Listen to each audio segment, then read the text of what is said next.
Remind, because all you are is someone who's meant to remind. Your only job is to deliver something that will help people remember. That's it. You are not in charge of them at all. Lasta alayhim bimusaytir. You're not in control over them. Saytara in Arabic is control. And the messenger is being told, no matter how much you remind them, you know, when you remind somebody or you give somebody advice, you're hoping they'll take your advice. It's logical, it's good for them, you mean it in good intention. Why wouldn't they listen to you? And when you give somebody advice out of concern and love for them and they don't listen to you, it's frustrating. Why aren't they listening? I mean, I told them, I even clarified to them why I'm telling them this. They know it's good for them and they're still not listening to me. And a kind of a frustration and an anger builds inside you. And that frustration, it may not be because you're arrogant, maybe it may not be because you want, people to be under your command, but it may simply be because you want them to change for their own good. And that's what the Prophet wanted, sallallahu alaihi wasallam, for his people. And yet many of them wouldn't change. I'm reminded most powerfully of what happens at the passing of Abu Talib. Abu Talib is an uncle of the Prophet ﷺ, who's not like Abu Lahab. He's not like Abu Jahl. His other uncles were adamantly against Islam. They insulted him, they attacked him. Abu Lahab was the most vicious of them. He even celebrated when the Prophet's child passed away. Next door neighbor, celebrating that he heard that a baby just died. How sick is that? And that's his uncle, And so he experienced incredible amounts of suffering at the hands of his family. But Abu Talib was a support. Abu Talib protected the Prophet ﷺ. He took charge of him. And he even brought him back securely back into Makkah. So, there's so many things that Abu Talib did for, you could say, not just the Prophet, but actually for Islam. But he didn't accept Islam. Until his dying breath, he wouldn't accept it. He was close, but he just couldn't get himself to do it. He just didn't take it. And that hurt the Prophet so much, sallallahu alaihi wasallam, that someone who loves him, not just someone who hates him, someone who loves him, someone who cares for him, someone he cares for also, like a father figure, and he just won't listen to the messenger, sallallahu alaihi wasallam. Now, think about this for a moment. Nobody can give a better speech, and nobody can make a better argument, and nobody can present something more lovingly than the Prophet himself, sallallahu alaihi wasallam. He is the best teacher for all of humanity. So Abu Talib had the best teacher with the best message and the best opportunity to learn this message. There was nothing missing. Everything that could be done was being done. And yet he's still not listening. And so this pain that maybe the Prophet sallallahu alaihi wasallam, what did he do wrong? What's missing? Why won't he just accept? And so Allah told the Messenger sallallahu alaihi wasallam something very heavy that I want you to really think about today. And that's the words of Allah when Abu Talib passed away. إِنَّكَ لَا تَهْدِي مَنْ أَحْبَبْتَ وَلَكِنَّ اللَّهَ يَهْدِي مَنْ يَشَاءُ. You certainly are not the one who guides whoever you love. You're not in charge of guiding whoever you love. Now, I love my children. You can love your spouse. You can love your parents. You can love your brother or your sister. We have love for family. The Prophet ﷺ's love can never be compared. The kind of love he had, the kind of heart, we can never compare. And that love makes you want the best things for the person you love. Which is why the Prophet ﷺ wants guidance for Abu Talib. That's the best thing you can have. The ultimate gift would be guidance, and Allah has given the ultimate gift of guidance to the Messenger ﷺ, and his loving uncle didn't take it. He didn't take this profound gift. It's so painful, and Allah taught him a very heavy reality, and through that painful experience of the Prophet ﷺ, he taught us a reality. You, for sure, are not the one who guides whoever you love. Every time we read about the Prophet ﷺ and something painful that he went through, you have to understand something. Allah put him through trials and difficult experiences, not because Allah wants him to go through difficult experiences. Allah loves him more than anyone else. This is the most beloved creation of Allah. So you have to ask yourself, why is Allah putting His Messenger through these painful experiences? Because He is rahmatan lil alameen. Because He's a mercy and a teacher and a care and an act of love from Allah for all people forever to come. In other words, you and I are going to have people that we love.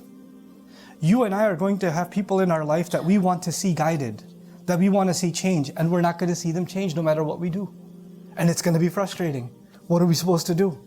I've tried everything. I've tried speaking softly, I've tried gently reminding, I've tried this and I've tried that and I've tried the other, and nothing's working. I don't know what to do.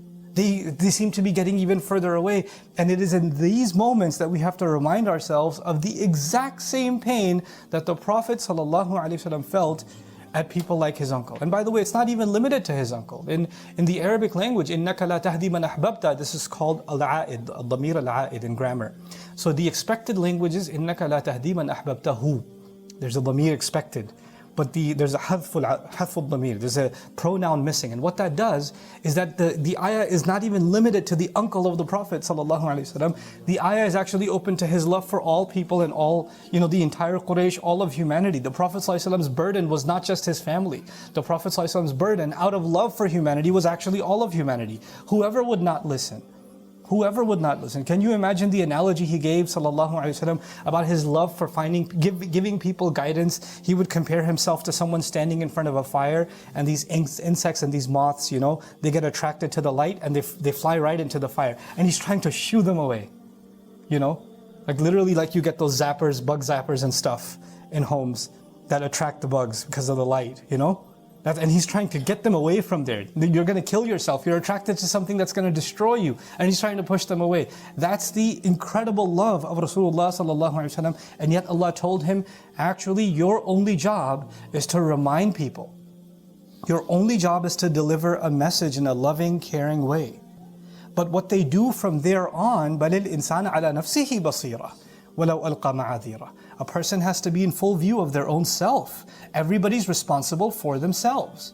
When I travel and sometimes people see me at a restaurant and recognize me, and then after wanting a selfie, they want to have a conversation or whatever, and we sit down and have a chat. And when we have a chat, a lot of times it's about their family. This is my daughter, and she used to pray. She used to pray every single day, and until she was 12, 13 years old, I made sure she prayed all her prayers. And then by the time she got 18, she went to college. And now I don't know if she prays anymore. What can you tell her? Tell her something that can translate. So, and she, and the daughter's sitting next to her, rolling her eyes like, oh God, here we go again, She's being put on the spot. So first of all, I apologize to the daughter, sorry. And she even tells me, the mom even tells me, I send her all your videos.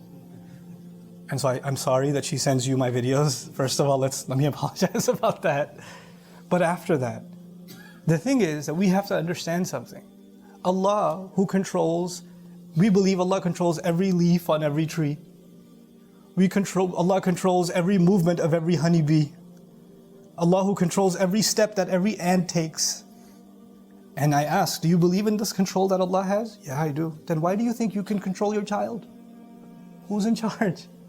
Who's going to control the outcome for our kids? What they're going to do and what they're not going to do. Once they become adults, then their choices are theirs to make. We have to understand our only job can be to remind, but even that so gently, And some parents, it's not just about parents, it could be siblings or spouses, whoever else. We start thinking, no, that's all I do is just remind. But yeah, nagging is not the same as reminding. Sarcasm is not the same as reminding.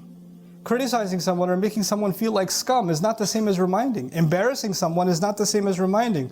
Oh, you didn't pray, did you? No, but I remind very gently. How do you remind? You're just going to burn in hell if you keep this up. This is not the way you remind someone. This is not the way if you're hoping they dress the way you'd like them to, that they behave the way you like them to, they pray the way, and then ask a hard question to people who want to do that. I just wish my son would pray. And your son comes over to the house to visit. He works in some different city. He comes to visit you. And when he visits you, you say, pray, pray, pray. And then he prays, fine. And when he prays, why did he pray? I mean, if he was going to verbalize his intentions, they're not going to be, I'm about to pray the Dhuhr Salah for Allah subhanahu wa ta'ala. He's going to say, I'm going to pray 4 rak'ah because my mother won't leave me alone. Allahu Akbar. Those intentions are not for Allah anymore. He didn't do that for Allah. So what good is it? إِنَّمَا الْأَعْمَالُ بِالنِّيَّاتِ. Actions are only good if their intentions are right. Doesn't everybody know that? So if we're trying to control what somebody else does, and now they're doing it because we wanted them to do it, and we forced them to do it, or we pressured them to do it, or we nagged them into doing it, then they're doing it for the wrong reasons, which makes it completely worthless. It's utterly worthless. And so here, what the messenger is being taught is a profound, heavy truth. We are not in control. We're not in charge. We cannot control any other human being in what they do.